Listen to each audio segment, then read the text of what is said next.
Assalamu alaikum dear students, how are you all? I hope you are doing very well. Okay, class 4, look at the planning. Our subject is science and the week number 11 and 12. Look at the 54 serial number, mention the date is here and here. Okay, after putting the date, come to the page number 52 and 53. First of all हमें concept होना चाहिए what are rocks, minerals and fossils. We know that rocks किसे कहते हैं, पत्थरों को जो पहाड़ों पे होते हैं, ठीक है. मिनरल्स मादनियात जो होते हैं, और फॉसिल फ्यूल्स वो होते हैं they are extracted from under the surface of earth like coal, oil, gas are the example of fossil fuel. Basically they are made from the dead remains of very old animals and plants. ठीक है, ये आपको मैं concept दे रही हूँ इसका कि जो चीज़ें डेड रिमेन्स से बनी हुई होती हैं लाइक एनिमल्स और प्लांट्स से, उसे क्या कहा जाता है, उसे फॉसिल फ्यूल्स कहा जाते हैं. The remains are buried very deep in the earth. ये कई सालों जो हैं नीचे रहते हैं, जो कि कवर्ड होते हैं many layers of soil and rocks. बहुत सी सॉइल की लेयर्स और रॉक्स की लेयर्स से ये क्या होते हैं, कवर्ड होते हैं. इस वजह से ये क्या कहलाते हैं, फॉसिल फ्यूल्स कहलाते हैं. Pressure and chemicals in earth turn the remains into fossil fuels after very thousand of years. यानी कई साल ये ज़मीन के नीचे दबे रहते हैं. इनके दबे रहने से प्रेशर और केमिकल्स की वजह से ये फॉसिल फ्यूल्स में क्या हो जाते हैं, चेंज हो जाते हैं. ठीक है, अब हमें फिलिंग इन द ब्लैंक्स यहाँ पे दिए हुए हैं, वर्ड्स यहाँ पे गिवन बिलो हैं. हमने वर्ड्स को देखते हुए अपनी filling in the blanks fill करनी है. ठीक है, ये मैंने यहाँ से देखते हुए अपनी filling in the blanks fill कर ली हैं.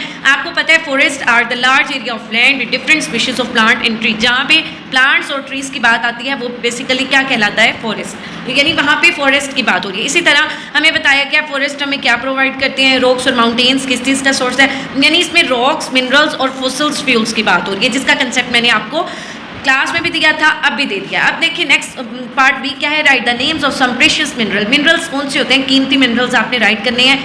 गोल्ड, सिल्वर, कॉपर, डायमंड, ये सब क्या हैं, हमारे प्रेशियस मिनरल हैं. उसके बाद कंप्लीट द चार्ट देखिए, यहाँ पे फॉसिल्स दिए हुए हैं. फॉसिल्स की एग्जांपल लिखनी है कोल, ऑयल, नेचुरल गैस. ठीक है, जो कि हमें अंडरग्राउंड कई सालों बाद प्रेशर और केमिकल्स, प्लांट्स और एनिमल जो कई सालों पहले दब गए थे ज़मीन के नीचे, उनकी मदद से क्या बने, फॉसिल्स बने. Challenge yourself, try and find out the names of some precious minerals. आप बतानी है वही से प्रेशियस मिनरल बताने आपने. आप यहाँ पे खुद ही से क्या करेंगे, यहाँ पे आंसर राइट कर देंगे. उसके बाद रिन्यूएबल और नॉन रिन्यूएबल का कंसेप्ट दिया हुआ है. हमें पता है जो चीज़ें अगेन से यूज़ हो जाए वो रिन्यूएबल में आती हैं, और जो ना यूज़ हो सके वो किस में आती हैं, नॉन रिन्यूएबल में. हमने क्या करना है, यहाँ पे हमें पिक्चर्स दे दी गई हैं और हमने उनको सेपरेट करके यहाँ पे अपने कॉलम में राइट कर लेना है. Draw picture to tell people the importance of conserving energy resources. ठीक है, आप देखिए हमने एक ऐसी पिक्चर ड्रा करनी है जिससे पता चले कि जहाँ पे एनर्जी आप सेव कर रहे हैं और एनर्जी जनरेट हो रही है, यानी जहाँ पे वो रिड्यूस हो सकता है, रीयूज़ हो सकता है, उस चीज़ का रिसाइकल हो सकता है. मैंने यहाँ पे एक अर्थ बनाया है. अर्थ बनाने के बाद मैंने वहाँ पे एक स्विच टर्न ऑफ और ऑन का बटन बना दिया. एनर्जी सेव भी कर सकते हैं आप उसको ऑफ करके, और एनर्जी जनरेट यानी आपने एनर्जी को यूज़ करना है तो आप कर. Light turn end of, reduce, reuse, recycle. ठीक है, ये हमारा साइंस का आज लेक्चर था जिसमें हमने 3 बातें मेन पढ़ी हैं. हमने पढ़ा रॉक्स, मिनरल्स, फॉसिल फ्यूल्स. उसके बाद हमने रिन्यूएबल और नॉन रिन्यूएबल रिसोर्सेज पढ़े. उसके बाद हमने कंजर्विंग एनर्जी रिसोर्सेज की पिक्चर ड्रा की. होप सो क्लास 4 आज का लेक्चर आपको समझ आया होगा, क्योंकि ये हमने क्लास में डीपली इसको एक्सप्लेन किया है. अब आपने अच्छे से इसको पढ़ना है.